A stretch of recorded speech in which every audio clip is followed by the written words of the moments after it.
ਗੁਰਲੀਨ ਕੌਰ ਬਹੁਤ ਹੀ ਸੋਹਣੀ ਕੁੜੀ ਸੀ। ਉਹ ਇੰਨੀ ਜ਼ਿਆਦਾ ਸੋਹਣੀ ਸੀ ਕਿ ਜਿਸ ਦਿਨ ਉਸਦੇ ਘਰ ਵਾਲੇ ਨੇ ਉਸ ਨੂੰ ਪੇਕਿਆਂ ਤੋਂ ਲੈਣ ਜਾਣਾ ਹੁੰਦਾ ਤਾਂ ਉਸਦੇ ਆਂਢ ਗੁਆਂਢ ਦੇ ਦਿਓਰ ਜੇਠ ਪਿੰਡ ਦੇ ਅੱਡੇ ਤੇ ਜਾ ਕੇ ਖੜ ਜਾਂਦੇ ਕਿ ਅੱਜ ਗੁਰਲੀਨ ਕੌਰ ਆਵੇਗੀ। ਗੁਰਲੀਨ ਲਾਲ ਸੂਹਾ ਰੰਗ ਦਾ ਸੂਟ ਪਾ ਕੇ ਬੱਸ ਵਿੱਚ ਉਤਰਦੀ। ਉਸਦੇ ਘਰ ਵਾਲਾ ਵੀ ਮਗਰੇ ਹੀ ਉਤਰਦਾ ਹੈ। ਅੱਡਾ ਪੂਰਾ ਖੱਚਾ ਖੱਚ ਭਰਿਆ ਰਹਿੰਦਾ ਸੀ। ਗੁਰਲੀਨ ਕੌਰ ਦੇ ਘਰ ਵਾਲਾ ਉਸ ਨੂੰ ਘੂਰੀ ਜਿਹੀ ਵੜਦਾ ਹੈ ਕਿ ਘੁੰਡ ਨੀਵਾ ਕਰਨ ਲਈ ਕਹਿੰਦਾ ਹੈ। ਉਹ ਆਪਣੇ ਗੋਰੇ ਗੋਰੇ ਹੱਥਾਂ ਨਾਲ ਘੁੰਡ ਨੂੰ ਨੀਵਾ ਕਰਦੀ ਹੈ। ਸਾਰੇ ਅੱਡੇ ਤੇ ਖੜੇ ਦਿਓਰ ਜੇਠ ਉਸ ਵੱਲ ਦੇਖਦੇ ਹੀ ਰਹਿ ਜਾਂਦੇ ਨੇ। ਗੁਰਲੀਨ ਕੌਰ ਤੇ ਉਸਦੇ ਘਰ ਵਾਲਾ ਘਰ ਪਹੁੰਚ ਜਾਂਦੇ ਨੇ। ਇੱਕ ਟੁੱਟਿਆ ਜਿਹਾ ਮੰਜਾ ਵਿਹੜੇ ਵਿੱਚ ਪਿਆ ਹੁੰਦਾ ਜਿਸ ਤੇ ਜਾ ਕੇ ਉਸਦੇ ਘਰ ਵਾਲਾ ਬੈਠ ਜਾਂਦਾ ਹੈ।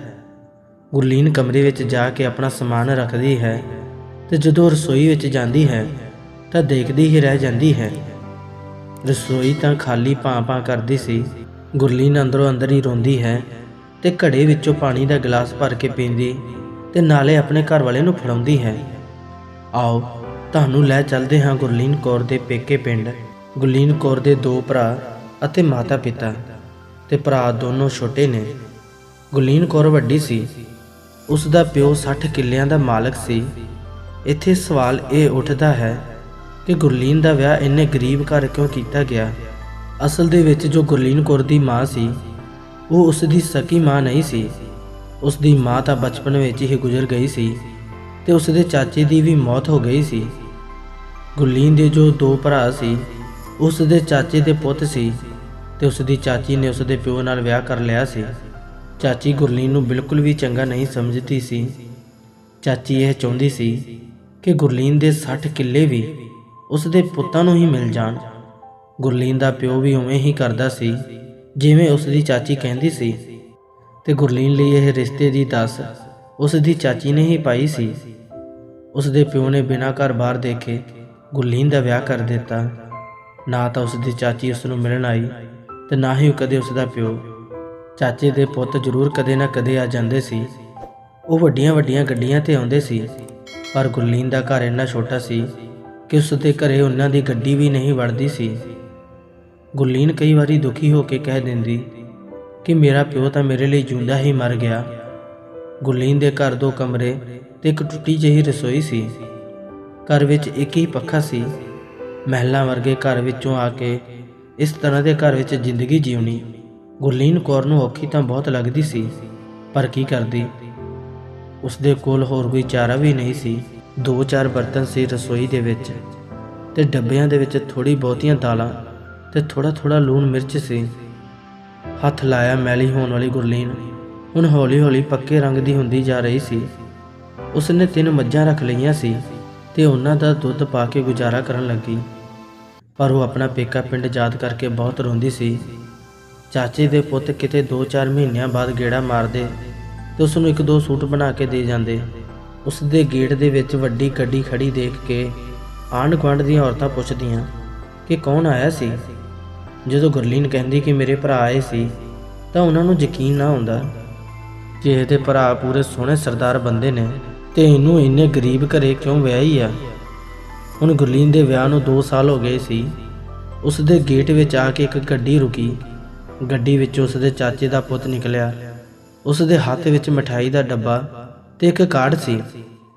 ਅੰਦਰ ਆ ਕੇ ਉਸਨੇ ਕਿਹਾ, ਘਰੇ ਆ ਭੈਣੇ। ਗੁਰਲੀਨ ਭੱਜ ਕੇ ਗਈ ਅਤੇ ਕਿਹਾ, ਹਾਂ ਵੀਰ ਘਰ ਹੀ ਹਾਂ, ਆਜੋ ਤੁਸੀਂ। ਉਸ ਦੇ ਭਰਾ ਨੇ ਉਸ ਨੂੰ ਕਿਹਾ ਕਿ ਲੈ ਭੈਣੇ ਤੇਰੇ ਭਰਾ ਦਾ ਵਿਆਹ ਹੈ, ਤੂੰ ਤੇ ਜੀਜਾ ਜੀ ਨੇ ਜ਼ਰੂਰ ਆਉਣਾ ਹੈ। ਗੁਰਲੀਨ ਦੀ ਹੈਰਾਨੀ ਦੀ ਹੱਦ ਨਾ ਰਹੀ। ਉਸਨੇ ਆਪਣੇ ਵੀਰ ਨੂੰ ਕਿਹਾ ਕਿ ਵੀਰੇ ਤੁਸੀਂ ਤਾਂ ਚਾਚੀ ਤੋਂ ਡਰਦੇ ਮੈਨੂੰ ਮਿਲਣ ਵੀ ਨਹੀਂ ਆਉਂਦੇ, ਹੁਣ ਤੁਸੀਂ ਮੈਨੂੰ ਵਿਆਹ ਤੇ ਕਿਵੇਂ ਬੁਲਾ ਲਿਆ। ਉਸ ਦਾ ਵੀਰ ਕਹਿਣ ਲੱਗਾ, ਭੈਣੇ ਤੂੰ ਛੱਡ ਇਹਨਾਂ ਗੱਲਾਂ ਨੂੰ, ਤੂੰ ਮੈਨੂੰ ਇਹ ਦੱਸ ਕਿ ਜੀਜਾ ਜੀ ਕਦੋਂ ਆਉਣਗੇ। ਗੁਰਲੀਨ ਨੇ ਕਿਹਾ ਕਿ ਉਹ ਤਾਂ ਫੈਕਟਰੀ ਵਿੱਚ ਕੰਮ ਕਰਦੇ ਨੇ, ਉਹ ਤਾਂ ਸ਼ਾਮ ਨੂੰ ਹਨੇਰੇ ਹੋਏ ਘਰ ਆਉਂਦੇ ਨੇ। ਉਸ ਦੇ ਵੀਰ ਨੇ ਕਿਹਾ, ਚੰਗਾ ਭੈਣੇ ਕੱਲ੍ਹ ਨੂੰ ਜੀਜਾ ਜੀ ਨੂੰ ਫੈਕਟਰੀ ਵਿੱਚ ਨਾ ਜਾਣ ਦੇਈਂ, ਮੈਂ ਕੱਲ੍ਹ ਨੂੰ ਦੁਬਾਰਾ ਆਵਾਂਗਾ ਅਤੇ ਮੈਂ ਤੁਹਾਨੂੰ ਵਿਆਹ ਲਈ ਕੱਪੜੇ ਅਤੇ ਹੋਰ ਜੋ ਸਮਾਨ ਚਾਹੀਦਾ ਉਹ ਲੈ ਕੇ ਦੇਵਾਂਗਾ। ਗੁਰਲੀਨ ਮਨ ਹੀ ਮਨ ਵਿੱਚ ਬੜਾ ਹੈਰਾਨ ਹੋਈ। ਉਸ ਨੇ ਕਿਹਾ, ਇੰਨੀ ਖੇਚਲ ਦੀ ਕੀ ਲੋੜ ਆ। ਸੋਨੂੰ ਵੀਰੇ ਮੈਨੂੰ ਤਾਂ ਇਸ ਗੱਲ ਦੀ ਹੀ ਬਹੁਤ ਖੁਸ਼ੀ ਹੈ ਕਿ ਤੁਸੀਂ ਮੈਨੂੰ ਵਿਆਹ ਤੇ ਬੁਲਾਇਆ, ਕਿਉਂ ਐਵੇਂ ਖਰਚਾ ਕਰਨਾ? ਸਾਡੇ ਕੋਲ ਜਿਹੋ ਜਿਹੇ ਕੱਪੜੇ ਨੇ ਅਸੀਂ ਉਹੀ ਪਾ ਕੇ ਆ ਜਾਵਾਂਗੇ। ਉਸ ਦਾ ਵੀਰ ਬੋਲਿਆ, ਹੁਣ ਬਸ ਚੁੱਪ ਕਰ ਜਾ ਭੈਣੇ, ਜੋ ਮੈਂ ਕਿਹਾ ਉਸ ਨੂੰ ਕੰਨ ਵਿੱਚ ਪਾ ਲੈ। ਇੰਨੀਆਂ ਗੱਲਾਂ ਕਰਨ ਤੋਂ ਬਾਅਦ ਉਸ ਦਾ ਭਰਾ ਚਲਾ ਗਿਆ। ਸ਼ਾਮ ਨੂੰ ਜਦੋਂ ਗੁਰਲੀਨ ਦੇ ਘਰ ਵਾਲਾ ਫੈਕਟਰੀ ਵਿੱਚੋਂ ਵਾਪਸ ਆਇਆ ਤਾਂ ਉਸਨੇ ਸਾਰੀ ਗੱਲ ਆਪਣੇ ਘਰ ਵਾਲੇ ਨੂੰ ਦੱਸੀ। ਉਸਨੇ ਕਿਹਾ, ਮਰਜ਼ੀ ਹੈ ਤੇਰੀ, ਜਿਵੇਂ ਤੂੰ ਕਹੇਂਗੀ ਮੈਂ ਤਾਂ ਉਵੇਂ ਕਰ ਲਵਾਂ, ਪਰ ਕੱਲ ਨੂੰ ਤੇਰੇ ਭਰਾ ਇਸ ਗੱਲ ਦਾ ਮਹਿਨਾ ਨਾ ਦੇਣ ਕਿ ਸਾਡੇ ਹੀ ਕੱਪੜੇ ਪਾ ਕੇ ਸਾਡੇ ਵਿਆਹ ਤੇ ਆਏ ਨੇ। ਇਹ ਗੁਰਲੀਨ ਦੇ ਘਰ ਵਾਲੇ ਦੀ ਸਿਫਤ ਸੀ ਕਿ ਉਹ ਆਪਣੀ ਕਮਾਈ ਵਿੱਚ ਹੀ ਗੁਜ਼ਾਰਾ ਕਰਦਾ ਸੀ। ਭਾਵੇਂ ਉਸ ਦੀ ਕਮਾਈ ਘੱਟ ਸੀ, ਪਰ ਫਿਰ ਵੀ ਉਸਨੇ ਗੁਰਲੀਨ ਨੂੰ ਆਪਣੀ ਜ਼ਮੀਨ ਦਾ ਹਿੱਸਾ ਬਣਾਉਣ ਲਈ ਕਦੇ ਨਹੀਂ ਸੀ ਕਿਹਾ ਅਤੇ ਨਾ ਹੀ ਉਸ ਨੂੰ ਉਹਨਾਂ ਤੋਂ ਕੁਝ ਲੈ ਕੇ ਆਉਣ ਲਈ ਕਿਹਾ ਸੀ।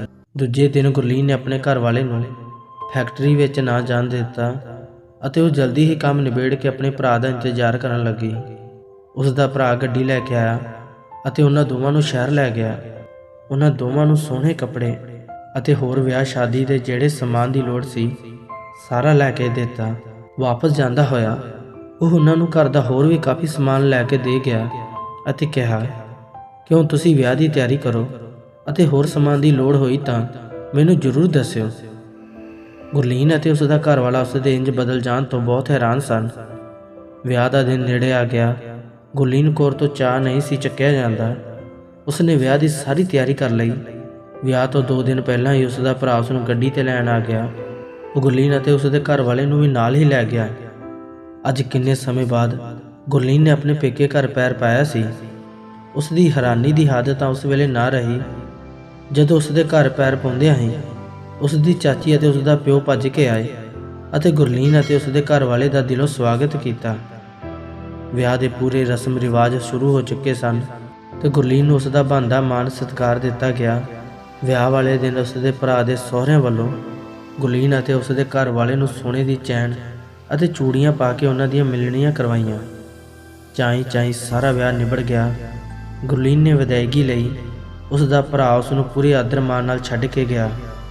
ਵਿਆਹ ਤੋਂ ਵਾਪਸ ਆ ਕੇ ਗੁਰਲੀਨ ਨੇ ਖੁਸ਼ੀ-ਖੁਸ਼ੀ ਆਪਣੇ ਆਂਢ ਗੁਆਂਢ ਦੀਆਂ ਔਰਤਾਂ ਨੂੰ ਆਪਣੇ ਭਰਾ ਦੇ ਵਿਆਹ ਦੀਆਂ ਗੱਲਾਂ ਦੱਸੀਆਂ ਅਤੇ ਸਾਰੇ ਆਂਢ ਗੁਆਂਢ ਵਿੱਚ ਮਠਿਆਈ ਵੰਡੀ। 2 ਦਿਨ ਬਾਅਦ ਉਸ ਦਾ ਭਰਾ ਭਰਜਾਈ, ਉਸ ਦੀ ਚਾਚੀ ਅਤੇ ਉਸ ਦਾ ਪਿਓ ਉਸ ਨੂੰ ਮਿਲਣ ਲਈ ਆਏ।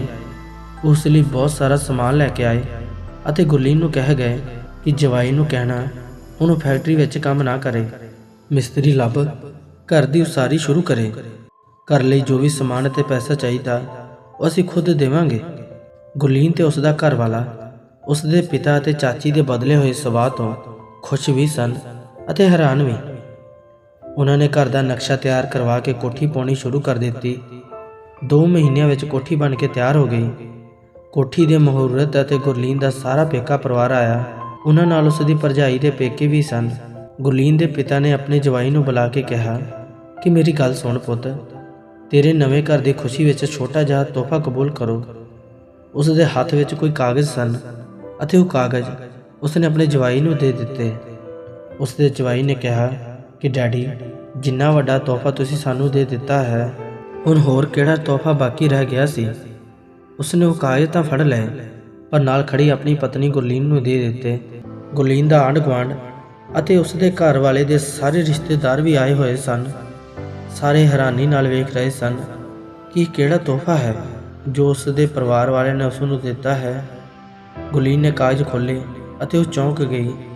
ਉਹ ਖੁਸ਼ੀ ਵਿੱਚ ਰੋਣ ਲੱਗੀ ਅਤੇ ਕਹਿਣ ਲੱਗੀ, ਮੇਰੇ ਲਈ ਇੰਨਾ ਹੀ ਬਹੁਤ ਹੈ ਕਿ ਤੁਸੀਂ ਖੁਸ਼ੀ-ਖੁਸ਼ੀ ਮੇਰੇ ਘਰ ਆਉਂਦੇ ਹੋ ਅਤੇ ਮੇਰੇ ਲਈ ਇੰਨਾ ਵੱਡਾ ਘਰ ਬਣਵਾ ਕੇ ਦਿੱਤਾ ਹੈ। ਮੈਨੂੰ ਇਹਨਾਂ ਕਾਗਜ਼ਾਂ ਦੀ ਕੋਈ ਲੋੜ ਨਹੀਂ ਹੈ। ਉਹ ਕਹਿਣ ਲੱਗੀ ਕਿ ਮੈਨੂੰ ਆਪਣੇ ਹਿੱਸੇ ਦੀ ਜ਼ਮੀਨ ਨਹੀਂ ਚਾਹੀਦੀ, ਮੈਨੂੰ ਆਪਣੇ ਪੇਕੇ ਪਰਿਵਾਰ ਦਾ ਸਾਥ ਅਤੇ ਪਿਆਰ ਚਾਹੀਦਾ ਹੈ। ਉਸ ਦੇ ਭਰਾ ਅਤੇ ਭਰਜਾਈ ਅੱਗੇ ਹੋ ਕੇ ਕਹਿਣ ਲੱਗੇ, ਨਹੀਂ ਗੁਰਲੀਨ, ਸਾਡੇ ਕੋਲ ਰੱਬ ਦਾ ਦਿੱਤਾ ਸਭ ਕੁਝ ਹੈ। ਇਹ ਤੇਰੇ ਹਿੱਸੇ ਦੀ ਜ਼ਮੀਨ ਹੈ, ਅਸੀਂ ਇਸ ਉੱਤੇ ਆਪਣਾ ਹੱਕ ਨਹੀਂ ਜਤਾਵਾਂਗੇ। ਉਸ ਦੀ ਭਰਜਾਈ ਦੇ ਪੇਕੇ ਵੀ ਕਹਿਣ ਲੱਗੇ ਕਿ ਨਹੀਂ ਧੀਏ, ਅਸੀਂ ਨਹੀਂ ਚਾਹੁੰਦੇ ਕਿ ਜਿਸ ਘਰ ਸਾਡੀ ਧੀ ਵਿਆਹੀ ਗਈ ਉਹ ਆਪਣੀ ਨਨਾਣ ਦੇ ਹਿੱਸੇ ਦੀ ਜ਼ਮੀਨ ਦਾ ਹਿੱਸਾ ਖਾਵੇ।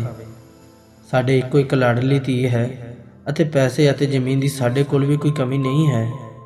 ਸਾਰੀ ਜ਼ਮੀਨ ਅਤੇ ਪੈਸਾ ਇਸ ਦਾ ਹੀ ਤਾਂ ਹੈ। ਤੂੰ ਆਪਣੇ ਇੰਨੇ ਸਾਲ ਗਰੀਬੀ ਵਿੱਚ ਹੰਢਾਏ, ਤੇਰਾ ਬਣਦਾ ਹੱਕ ਤੈਨੂੰ ਨਹੀਂ ਮਿਲਿਆ ਸੀ। ਅਸੀਂ ਆਪਣੀ ਧੀ ਦਾ ਰਿਸ਼ਤਾ ਇਸ ਸ਼ਰਤ ਉੱਤੇ ਹੀ ਤੇਰੇ ਵੀਰੇ ਨਾਲ ਕੀਤਾ ਸੀ, ਜੇ ਤੁਸੀਂ ਸਾਡੀ ਕੁੜੀ ਦਾ ਰਿਸ਼ਤਾ ਲੈਣਾ ਚਾਹੁੰਦੇ ਹੋ ਤਾਂ ਤੁਹਾਨੂੰ ਆਪਣੀ ਕੁੜੀ ਦਾ ਹਿੱਸਾ ਉਸ ਨੂੰ ਦੇਣਾ ਹੋਵੇਗਾ। ਇਹ ਸੁਣਦਿਆਂ ਹੀ ਗੁਰਲੀਨ ਆਪਣੀ ਭਰਜਾਈ ਅਤੇ ਉਸ ਦੀ ਮਾਂ ਦੇ ਗਲ ਲੱਗ ਕੇ ਰੋਣ ਲੱਗੀ। ਉਸ ਦੀ ਚਾਚੀ ਅਤੇ ਉਸ ਦੇ ਪਿਤਾ ਨੇ ਹੱਥ ਜੋੜ ਕੇ ਸਾਰੇ ਰਿਸ਼ਤੇਦਾਰਾਂ ਅਤੇ ਗੁਰਲੀਨ ਅਤੇ ਉਸ ਦੇ ਘਰ ਵਾਲੇ ਤੋਂ ਮਾफ़ੀ ਮੰਗੀ। ਉਸ ਦੀ ਚਾਚੀ ਨੇ ਕਿਹਾ ਕਿ ਮੈਂ ਲਾਲਚ ਵਿੱਚ ਅੰਨੀ ਹੋ ਕੇ ਤੇਰੇ ਨਾਲ ਬਹੁਤ ਧੱਕਾ ਕੀਤਾ, ਤੂੰ ਮੈਨੂੰ ਮਾफ़ ਕਰ ਦੇ ਧੀਏ, ਮੈਂ ਤਾਂ ਤੇਰੇ ਤੋਂ ਮਾफ़ੀ ਮੰਗਣ ਦੇ ਲਾਇਕ ਵੀ ਨਹੀਂ ਰਹੀ। ਉਸ ਸਮੇਂ ਮਾਹੌਲ ਪੂਰਾ ਗਰਮ ਹੋ ਗਿਆ ਸੀ ਅਤੇ ਸਾਰਿਆਂ ਦੀ ਅੱਖਾਂ ਵਿੱਚ ਖੁਸ਼ੀ ਦੇ ਹੰਝੂ ਸਨ। ਗੁਰਲੀਨ ਅਤੇ ਉਸ ਦੇ ਘਰ ਵਾਲਾ ਬਹੁਤ ਖੁਸ਼ ਸਨ। ਉਸ ਦੇ ਪਿਤਾ ਅਤੇ ਭਰਾ ਇਹ ਕਹਿ ਕੇ ਚਲੇ ਗਏ ਕਿ ਹੁਣ ਤੁਹਾਨੂੰ ਤੁਹਾਡੇ ਹਿੱਸੇ ਦੀ ਜ਼ਮੀਨ ਦਾ ਠੇਕਾ ਮਿਲ ਜਾਇਆ ਕਰੇਗਾ, ਤੁਸੀਂ ਆਪਣੀ ਪੜ੍ਹਾਈ ਜਾਰੀ ਰੱਖੋ, ਖਰਚੇ ਦੀ ਪਰਵਾਹ ਨਾ ਕਰੋ। ਗੁਰਲੀਨ ਅਤੇ ਉਸ ਦੇ ਘਰ ਵਾਲਾ ਗਰੀਬੀ ਕਰਕੇ ਅੱਗੇ ਨਹੀਂ ਪੜ੍ਹ ਸਕੇ ਸੀ। ਹੁਣ ਉਹਨਾਂ ਦੋਵਾਂ ਨੇ ਇਕੱਠਿਆਂ ਪੜ੍ਹਾਈ ਸ਼ੁਰੂ ਕਰ ਲਈ। ਪੜ੍ਹਾਈ ਵਿੱਚ ਉਹ ਦੋਨੋਂ ਹੀ ਹੁਸ਼ਿਆਰ ਸਨ। ਕੋਰਸ ਕਰਨ ਤੋਂ ਬਾਅਦ ਉਹਨਾਂ ਨੇ ਟੈਸਟ ਪਾਸ ਕੀਤਾ ਅਤੇ ਦੋਵਾਂ ਨੂੰ ਨੌਕਰੀ ਮਿਲ ਗਈ। ਹੁਣ ਉਹਨਾਂ ਦੀ ਜ਼ਿੰਦਗੀ ਖੁਸ਼ੀਆਂ ਨਾਲ ਭਰ ਗਈ। ਉਹਨਾਂ ਕੋਲ ਪੈਸੇ ਅਤੇ ਪਿਆਰ ਦੀ ਕੋਈ ਕਮੀ ਨਹੀਂ ਰਹੀ। ਇਹ ਸਾਰਾ ਕੁਝ ਗੁਰਲੀਨ ਦੀ ਭਰਜਾਈ ਦੇ ਪੇਕਿਆਂ ਦੀ ਵੱਡੀ ਸੋਚ ਕਰਕੇ ਹੋਇਆ। ਜ਼ਰੂਰੀ ਨਹੀਂ ਕਿ ਖੂਨ ਦੇ ਰਿਸ਼ਤੇ ਹੀ ਸਾਡੀ ਜ਼ਿੰਦਗੀ ਬਦਲਦੇ ਨੇ। ਦੁਨੀਆ 'ਤੇ ਬਹੁਤ ਸਾਰੇ ਲੋਕ ਹੁੰਦੇ ਨੇ ਜੋ ਬਿਨਾਂ ਸਵਾਰਥ ਕਿਸੇ ਦਾ ਭਲਾ ਕਰਦੇ ਨੇ। ਦੋਸਤੋ, ਇਹ ਸੀ ਅੱਜ ਦੀ ਕਹਾਣੀ। ਅਗਰ ਤੁਹਾਨੂੰ ਇਹ ਵੀਡੀਓ ਵਧੀਆ ਲੱਗੀ ਤਾਂ ਸਾਡੇ ਚੈਨਲ ਰੂਹਾਨੀ ਸੋਚ ਨੂੰ ਜ਼ਰੂਰ ਸਬਸਕ੍ਰਾਈਬ ਕਰਨਾ ਤੇ ਵੀਡੀਓ ਨੂੰ ਜ਼ਰੂਰ ਲਾਈਕ ਤੇ ਸ਼ੇਅਰ ਕਰਨਾ ਤੇ ਆਪਣੇ ਵਿਚਾਰ ਕਮੈਂਟ ਬਾਕਸ ਵਿੱਚ ਜ਼ਰੂਰ ਸਾਂਝੇ ਕਰਨਾ। ਧੰਨਵਾਦ।